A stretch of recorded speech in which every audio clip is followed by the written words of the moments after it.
I don't know why I'm telling this. Maybe I need someone to believe me. Maybe I need to get it out before it eats me alive.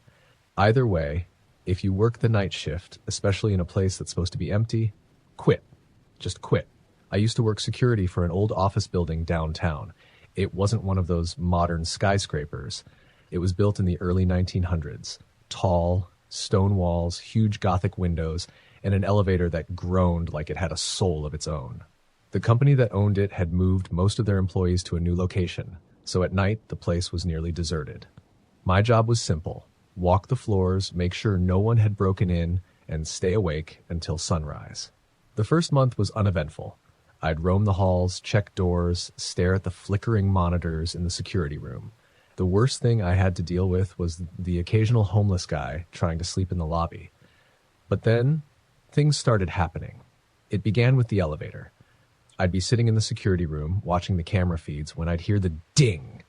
The old elevator was moving. I'd check the screens, but there was never anyone inside. One night, I decided to wait by the elevator doors, thinking maybe the system was just malfunctioning.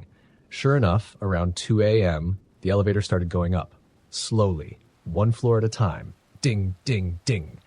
It stopped on the 5th floor. That was strange because the 5th floor was completely abandoned, cubicles covered in white sheets, dust thick enough to write your name in. The company hadn't used it in years. I grabbed my flashlight and took the stairs up. The air was cold, too cold for summer. I stepped onto the 5th floor and everything was just as it should be.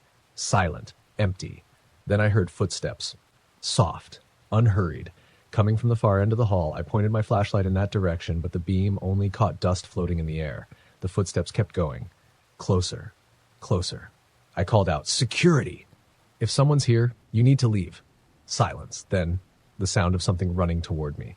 Not footsteps anymore. Scraping, like nails on tile. I turned and bolted down the stairs, nearly breaking my neck as I stumbled onto the 1st floor. The elevator doors stood open, waiting. But the moment I looked inside, my stomach turned to ice. There were footprints. Bare. Damp. Leading out onto the floor. I called my supervisor that night and told him the system must be glitching, that someone had broken in. He sent another guard to check it out with me. We searched every floor. Nothing. No footprints. No sign of forced entry. Just me, standing there, sweating, heart pounding. I should have quit then, but I didn't. A week later, I was back on duty trying to convince myself it had been my imagination. Maybe I was just sleep deprived. Maybe the stress was getting to me. Then I saw her.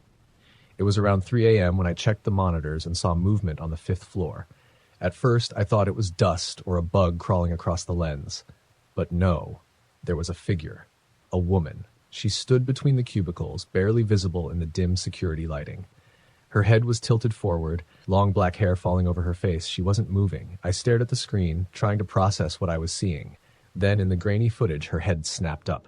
Her face, there was nothing there. Just a dark, gaping hole where her mouth should have been. The screen flickered, and she was gone. I nearly fell out of my chair. My breathing was too loud, too fast. I switched through the cameras, scanning every floor. Nothing. Then, a whisper. Not from the monitor. From behind me. I spun around, flashlight in hand. No one was there. The whisper came again, right at my ear this time. "Go!" I ran. I didn't even clock out. Just grabbed my bag and sprinted for the exit. The next morning, my supervisor called, furious. Said I abandoned my shift and left the building unsecured. I didn't care. I told him what I saw. He laughed. "You saw her, huh?" he said. "Welcome to the club." Turns out I wasn't the first one. Back in the 1970s, a woman named Evelyn worked there. She had the night shift, just like me. One morning, she never clocked out. They found her in the elevator, curled in the corner. Her face was gone, like something had torn it off. The official report blamed an industrial accident. But after that, employees started seeing things, hearing whispers, catching glimpses of something in the halls at night. Security guards never lasted long. I quit that day. I don't care if people call me a coward. But here's the worst part. Last week, I moved to a new apartment across town. I was getting ready for bed when I heard it. Ding! That same elevator chime. But I don't have an elevator. And then I saw them, bare, damp footprints leading from my bedroom door to my bed. Story number 2. I used to be a truck driver. Long hauls, night shifts, miles of empty highway stretching into the dark. If you've ever driven at night, you know the feeling. how the world feels different, like you're the last person alive. But there are things on those roads, things that don't belong. I learned that the hard way. It was around 2:30 a.m., and I was heading west through rural Arkansas. Nothing but empty road and the occasional flickering streetlight. The kind of place where the radio turns to static and the only company you have is the hum of your own engine. I'd been driving for hours and needed a break. Finally, I spotted an old gas station up ahead. No big chain logo, no bright lights, just a crumbling sign that read, "Joe's Stop." It looked abandoned, but the lights inside were still on. I pulled in, killed the engine, and stepped out. The air was heavy, too still, like the night itself was holding its breath. I pushed open the door and a bell jingled overhead. The place smelled like dust and old coffee. Shelves half-stocked with faded snack wrappers and canned goods that looked like they hadn't been touched in years. Behind the counter, an old man sat hunched over, staring at a small, grainy TV. He didn't look up when I walked in. "Hey," I said, clearing my throat. "Bathroom?" He didn't answer. I stepped closer. "Sir?" Still nothing, just that damn TV buzzing with static. Then I heard it, footsteps, coming from the aisles behind me. I turned quickly, expecting another customer, but the store was empty. Just rows of dusty shelves stretching into the shadows. I stood there for a second, every nerve in my body telling me to leave. Then the old man finally spoke. "You shouldn't be here." His voice was hoarse, barely above a whisper. He still hadn't looked at me. I swallowed hard. "Just need the bathroom, man." He slowly lifted a bony hand and pointed toward the back of the store, down a narrow hallway. I hesitated, then walked past him, my boots echoing against the tile. The hallway was long, too long for a gas station this small. The fluorescent light overhead flickered as I reached the bathroom door. I pushed it open, and that's when I saw it. The mirror. It stretched across the entire back wall, but the reflection wasn't right. I was in the doorway, but in the mirror I was already inside, standing by the sink. I froze. My reflection wasn't mimicking me. It was watching me. Then, slowly, it smiled. Not a normal smile, too wide, too unnatural, like something wearing my face but not knowing how to use it. I stepped back, heart pounding, and the reflection took a step forward. I turned and ran. But as soon as I burst into the main store, everything was wrong. The shelves were gone. The counter was gone. The old man was gone. I was standing in an empty, windowless room, the walls covered in mirrors, and every single one of them was filled with me.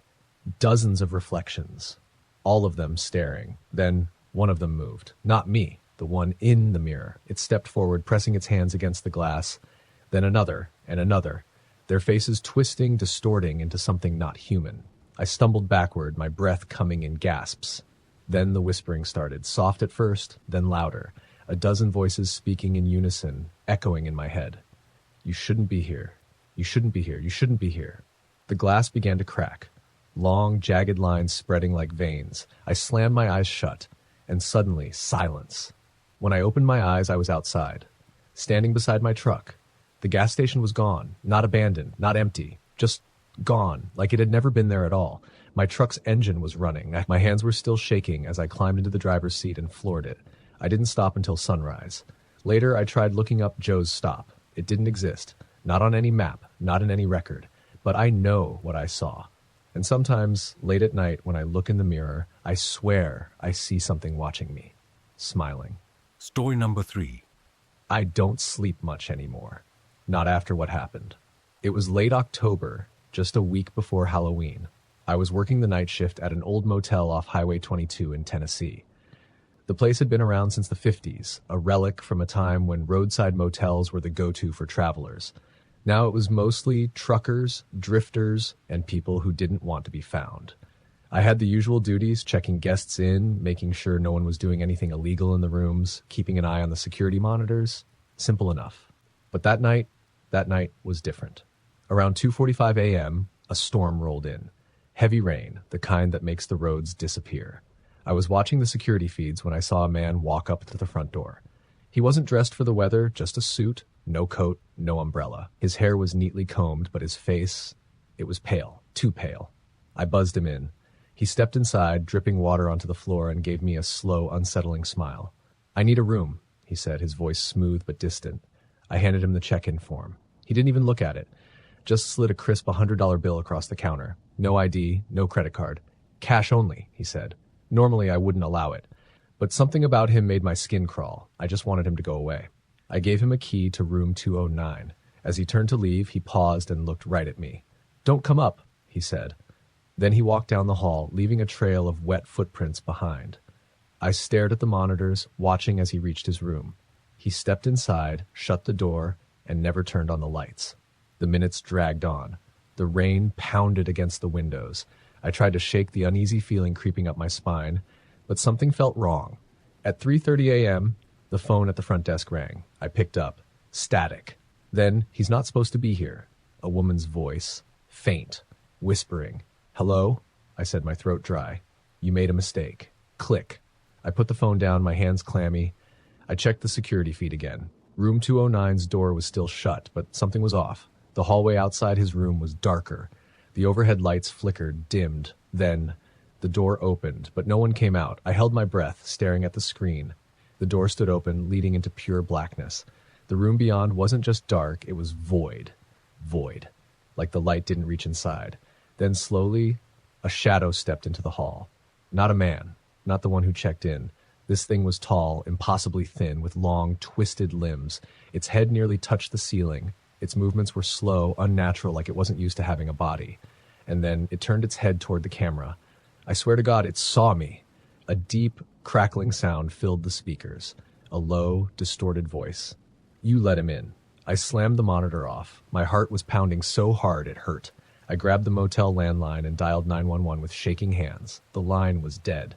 A sound came from the hallway. Footsteps. Slow. Deliberate. Coming closer. I reached under the counter for the motel's old shotgun, my fingers barely able to grip it. The footsteps stopped. Right outside the office door, I could see the shadows stretching under the doorframe. Long. Unnatural. Then, knock, knock, knock. A slow, heavy rhythm. I couldn't breathe. Couldn't move. The doorknob began to turn. I raised the shotgun. "I have a gun," I shouted. "I will shoot." Silence. Then a whisper. Right against the door. "He's still in there."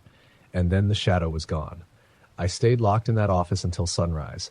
When I finally worked up the nerve to check room 209, I found the door still wide open.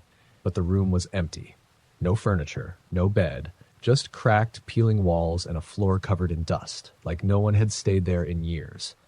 I checked the motel records. There was no record of a guest checking into room 209. There never had been. I quit that morning. But sometimes, late at night, I swear I still hear it, the knocking.